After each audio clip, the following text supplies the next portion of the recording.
25 फरवरी को बिहार के पूर्णिया में महागठबंधन ने 2024 के लोकसभा चुनाव को लेकर शंखनाद किया। इस महारैली में महागठबंधन के सभी 7 घटक दल शामिल हुए। मंच पर से मुख्यमंत्री नीतीश कुमार से लेकर डिप्टी सीएम तेजस्वी यादव तक गरजे। बाकी दलों के नेताओं ने भी बीजेपी को जमकर सुनाया। इतना ही नहीं, इस रैली में आरजेडी प्रमुख लालू यादव भी वर्चुअली जुड़े और उन्होंने भी बीजेपी पर जोरदार हमला किया। लेकिन इस रैली सीपीआई माले के राष्ट्रीय महासचिव दीपंकर भट्टाचार्य ने तो बीजेपी को खूब सुनाया। इसके पहले हम अपने चैनल में नीतीश कुमार, लालू यादव, लल्लन सिंह की प्रमुख बातों को सुना चुके हैं और आज हम 5 PM के 5 का तड़का में दीपंकर भट्टाचार्य की 5 प्रमुख बातों को सुनाएंगे। सबसे पहले 5वें नंबर की बात करते हैं। सीपीआई माले के राष्ट्रीय महासचिव दीपंकर भट्टाचार्य ने बीजेपी को तो 2 टुक सुना दिया कि ये सब बिहार बर्दाश्त नहीं करेगा।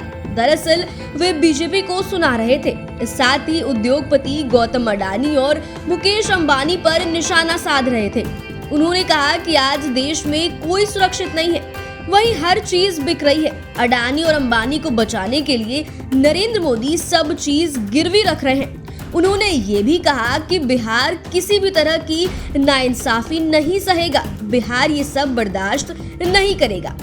यहाँ पर सुनिए कि 25 फरवरी को आयोजित महागठबंधन की रैली में माले के राष्ट्रीय महासचिव दीपंकर भट्टाचार्य क्या बोल रहे हैं। पता चला कि आज कुछ लोग स्वामी सहजानंद सरस्वती को अचानक याद करने लगे हैं। स्वामी सहजानंद सरस्वती एक तरफ गांधी के किसान आंदोलन और साथ साथ सहजानंद सरस्वती के किसान आंदोलन।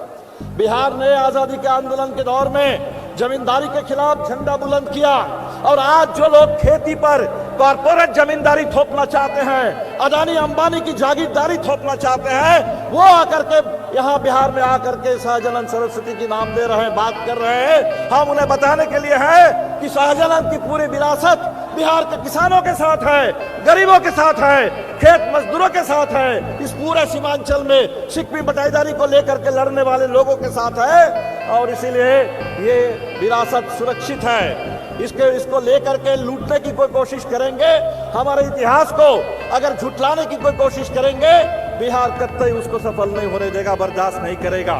अब बात करते हैं 4थे नंबर की। दीपंकर भट्टाचार्य ने कहा कि माले के लोग मंत्री पद के लिए काम नहीं करते हैं, हम लोग गरीबों के लिए काम करते हैं। दरअसल बिहार की सत्ता पर महागठबंधन के लोग काबिज हैं। महागठबंधन के घटक दलों में वाम दल के तीनों संगठन शामिल है, लेकिन वाम दलों के विधायक कैबिनेट में शामिल नहीं हुए। इसे लेकर उन्होंने साफ कहा कि वाम दलों के लोग मंत्री पद के लिए नहीं लड़ते हैं, हम लोग गरीबों के लिए लड़ते हैं। गरीबों के अधिकार के लिए हम लोग हमेशा से संघर्ष करते रहे हैं। आइए सुनते हैं कि दीपंकर भट्टाचार्य क्या बोल रहे हैं गरीबों के लिए। माले के लोग मंत्री पद को लेकर के नहीं लड़ेंगे, माले के लोग लड़ेंगे तो हमेशा हमेशा जनता के अधिकार के सवाल पर लड़ेंगे, चाहे वो बटाईदारों का सवाल हो, गरीब का सवाल हो, न्याय का सवाल हो, नौजवानों का सवाल हो।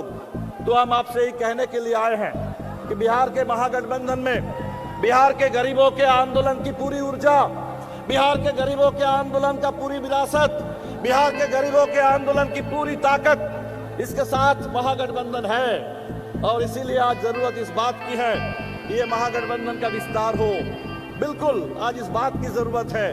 हम नहीं समझते कि आज के दौर में किसी छोटे मुद्दे पर बात करनी चाहिए, बहुत बड़ा सवाल हमारे सामने आ गया है।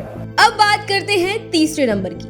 मंच पर बैठे नीतीश कुमार, तेजस्वी यादव, जीतन राम मांझी की तरह दीपंकर भट्टाचार्य ने भी लोकतंत्र की आवाज को मजबूती से उठाया।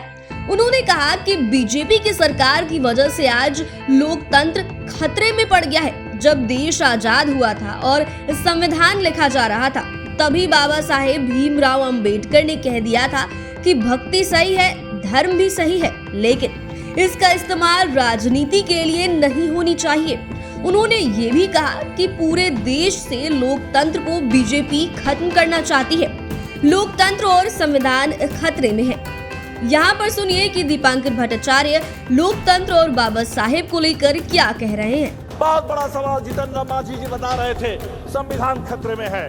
संविधान जिस समय पारित हो रहा था, उस समय बाबा साहब अम्बेडकर ने हमें ये चेतावनी दी थी कि ये जो भक्ति है, ये धर्म के बाद वो मोक्ष के लिए ठीक है, लेकिन राजनीति में अगर हम भक्त बन जाएंगे, अंधभक्त बन जाएंगे, किसी नेता के चेले बन जाएंगे, तो तानाशाही को दावत देंगे।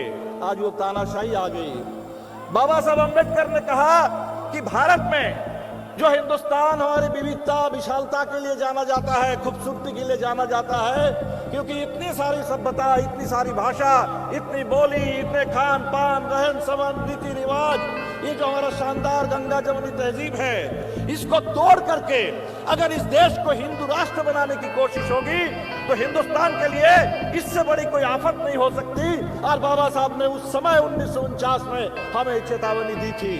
आज वो खतरा हमारे सामने है, और इसीलिए जब इतना बड़ा खतरा हमारे सामने है तो हमारा काम बनता है, फर्ज बनता है कि हम इसके खिलाफ उसी तरह से, उसी समर्पण, उसी एकता, उसी ताकत के साथ लड़े जिस तरह से हिंदुस्तान के लोगों ने आजादी की लड़ाई लड़ी थी, जिस तरह से गांधी से लेकर भगत सिंह तक पूरा हिंदुस्तान खड़ा हो गया था।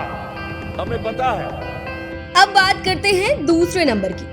सीपीआई माले के राष्ट्रीय महासचिव दीपंकर भट्टाचार्य ने गुजरात मॉडल को लेकर भी बीजेपी को खूब सुनाया और कहा कि इसकी बुनियाद ही लूट और झूठ पर टिका हुआ है। उन्होंने कहा कि बिल्किस बानो की रेप के बाद हत्या हो गई, अपराधी छूट गए। जेल से निकलने के बाद सभी आरोपियों का बीजेपी के लोगों ने नायक की तरह स्वागत किया।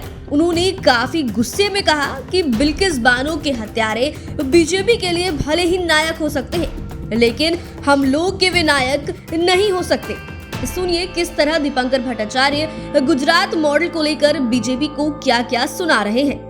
उस मंच से सलमान खुर्शीद साहब ने एक बात कही और मुझे बहुत अच्छी लगी उनकी बात। उन्होंने कहा कि इस गुजरात मॉडल ने हिंदुस्तान को बर्बाद कर दिया। गुजरात मॉडल देश को कमजोर कर रहा है और इस गुजरात मॉडल के बरखिलाफ अब वक्त आ गया है कि बिहार का जो मॉडल है वो देश में आगे बढ़े। ये क्या है गुजरात मॉडल? फरवरी का महीना है। हमें याद है कि 2002 के फरवरी में गुजरात में क्या हुआ था। गुजरात मॉडल के बुनियाद में है जनसंहार, और अभी इस बार के चुनाव में भी भारतीय जनता पार्टी ने हमें याद दिलाई कि जनसंहार उनके लिए कितना महत्वपूर्ण है। 15 अगस्त के दिन जब पूरे हिंदुस्तान में हम आजादी के 75 साल मना रहे थे, उस समय हमने देखा कि बिल्किस बानो के परिवार के हत्यारों को, बलात्कारियों को जेल से रिहा कर दिया गया और उनको नायक की तरह पेश किया गया माला पहना करके। तो जनसंहार और बलात्कार के अपराधी भाजपा के लिए नायक हो सकते हैं, हमारे लिए शुद्ध रूप से अपराधी है, और गुजरात मॉडल इस अपराध पर खड़ा है। गुजरात मॉडल नफरत पर खड़ा है।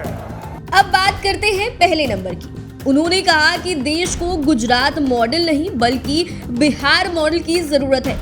उन्होंने कहा कि नीतीश कुमार ने बीजेपी के साजिश को उजागर कर दिया। इसके लिए हमारी पार्टी ने नीतीश कुमार संग तेजस्वी यादव को बधाई दी। उन्होंने ये भी कहा कि पूरे देश को बिहार ने एक मजबूत भरोसा दिया है। बिहार में हुए सत्ता परिवर्तन से लोगों में ये विश्वास भी जगा है कि बीजेपी की साजिश को पीछे धकेला जा सकता है। उन्होंने कहा कि बिहार में महागठबंधन का जो मॉडल बना है, आज देश के स्तर पर उसकी जरूरत महसूस हो रही है। पूरे देश को बिहार मॉडल को बताने की जरूरत है। उन्होंने कहा कि बिहार में भी कई बार नरसंहार हुए, लेकिन बिहार ने इस मॉडल को कभी नहीं स्वीकारा। अब सुनिए सीपीआई माले के राष्ट्रीय महासचिव दीपंकर भट्टाचार्य बिहार मॉडल को लेकर क्या बोल रहे हैं। इस गुजरात मॉडल के बरखिलाफ हम बिहार मॉडल की बात कर रहे हैं। जनसंहार बिहार में भी कम नहीं हुए, दंगा बिहार में भी कम नहीं हुए, चाहे भागलपुर का दंगा हो, बेलची का, बाथे का, बथानी टोला का जनसंहार हो, लेकिन बिहार ने कभी दंगा को और जनसंहार को मॉडल नहीं माना है, उसको मॉडल नहीं बनाया। जिन लोगों ने भी उसको मॉडल बना करके आगे बढ़ने की कोशिश की, बिहार ने खारिज किया। बिहार ने जन आंदोलन को मॉडल माना और जन आंदोलन के आधार पर बिहार का मॉडल बना है। तो फिलहाल आज की वीडियो में बस इतना ही। बने रहिए हमारे साथ, देखते रहिए अपना मन पसंदीदा चैनल। अगर आपने अभी तक हमारे चैनल को सब्सक्राइब नहीं किया है तो चैनल को सब्सक्राइब कर ले, फेसबुक पेज को लाइक करें और आप हमारे साथ ट्विटर पर भी जुड़ सकते हैं। वीडियो देखने के लिए आपका शुक्रिया।